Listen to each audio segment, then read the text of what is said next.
como que nos desacostumbramos a esa emergencia repentina así que se da cuando hay un accidente, ¿no? Claro. El grupo de bomberos, digamos, estamos siempre trabajando en capacitación, en actividades dentro del cuartel permanentemente, pero bueno, no tiene nada que ver esto con una situación real de semejante característica y emergencia, ¿no? Claro, ustedes reciben 5:40 el llamado, ¿verdad? 5:36 más o menos fue el llamado, el horario fue ese, y bueno, acudimos al lugar, estaba cerca de la localidad, así que habíamos llegado en muy poco tiempo al lugar, pero bueno, respecto a las víctimas no había más nada que hacerle, ya una vez llegado personal de Sanco, también que constataron la vida que no tenían más estas dos personas que circulaban en ese vehículo, ¿no? Claro, que es el vehículo de menor porte, el Peugeot 307, una persona de 35, Ezequiel Herrera, y Rodrigo Arballo de 21.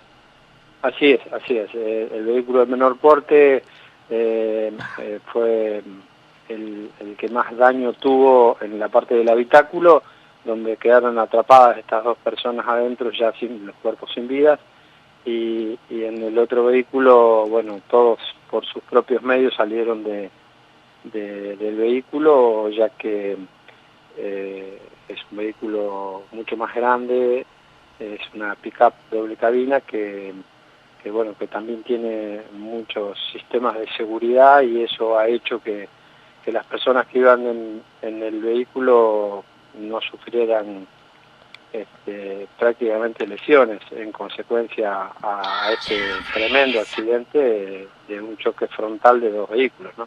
Claro, de los 5 ocupantes que iban en la Ranger, todos de San Jorge, ¿solamente uno mayor de edad? Solamente uno mayor de edad, por lo que informó y pudo constatar el personal policial. Exactamente. El choque frontal, Claudio.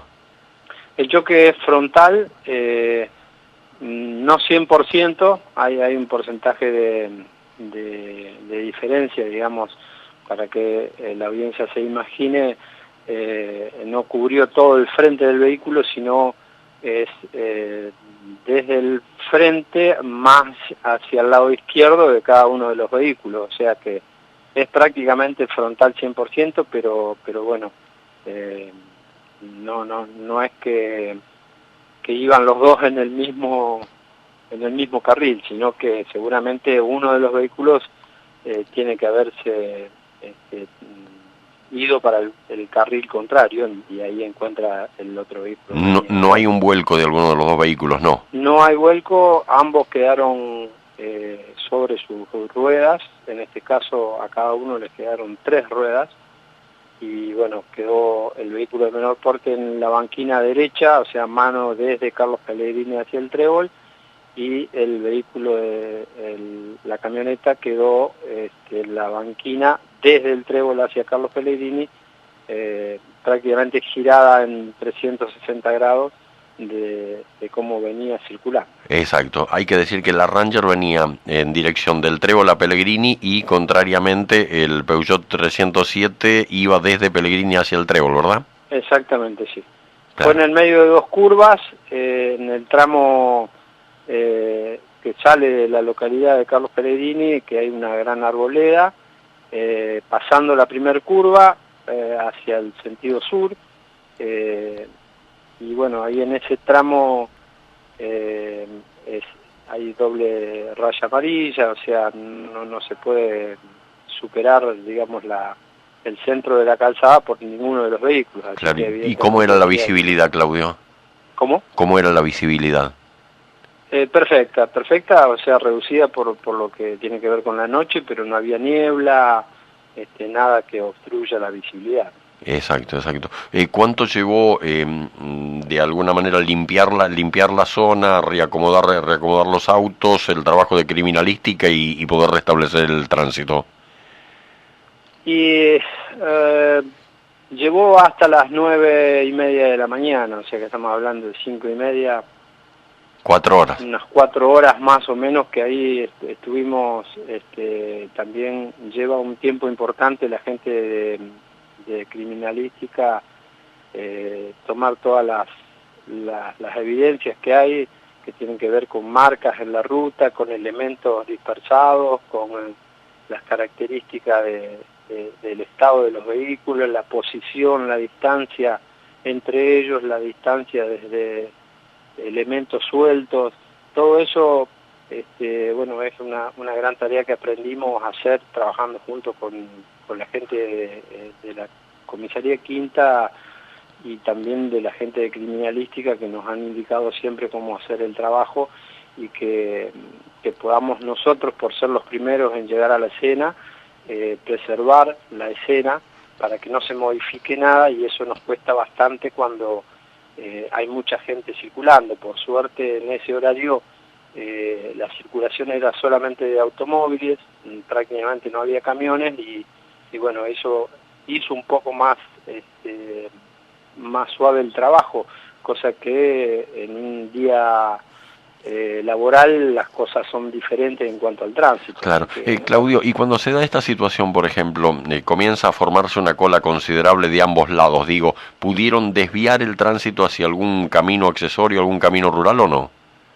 En principio no, digamos, nosotros llegamos y lo que hacemos es siempre preservar la escena, como dije antes, sobre todo también con lo que tiene que ver en seguridad hacia el personal que está trabajando, el bombero, policía, hospital.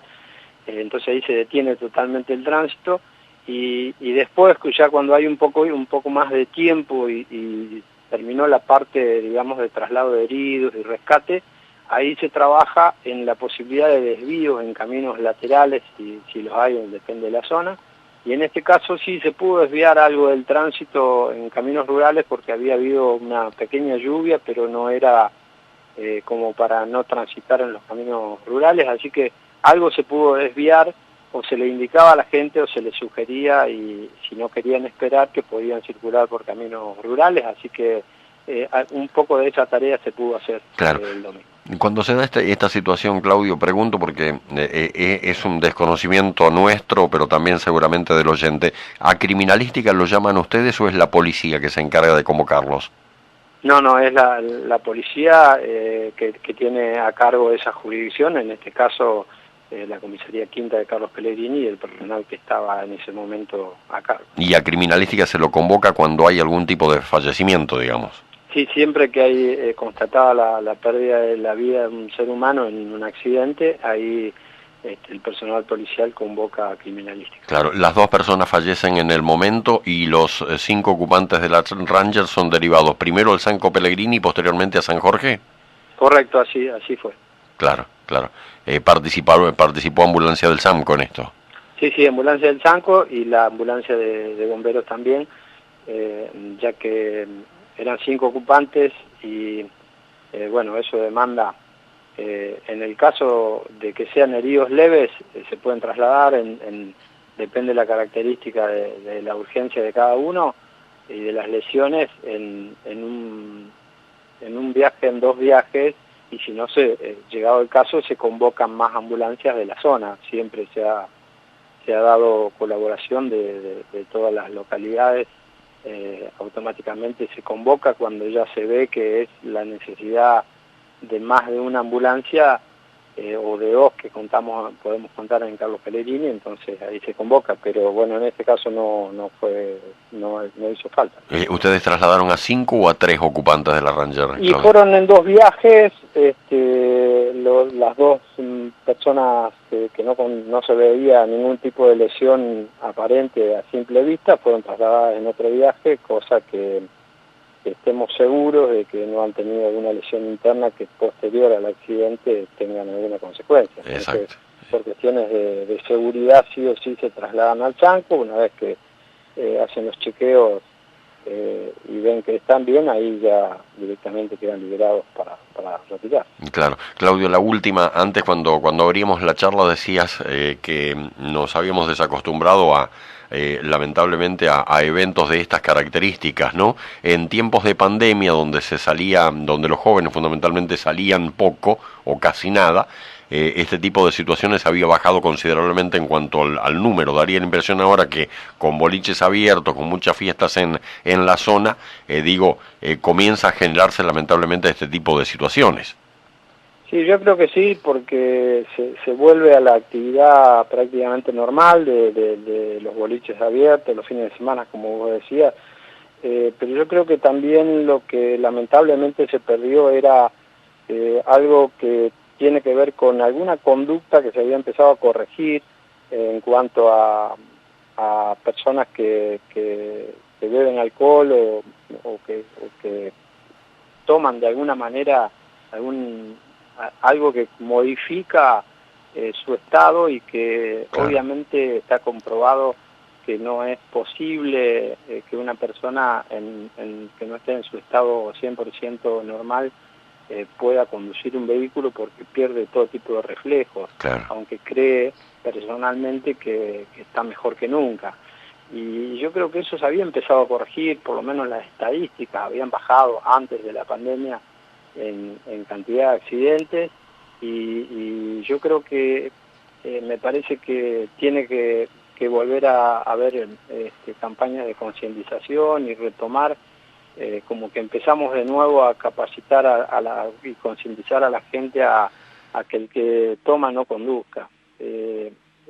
Espero que esto sirva y que haya ejemplos de poder seguir tomando conciencia como se lo había hecho antes de la pandemia y que había dado un muy buen resultado por los resultados de las estadísticas de accidentes.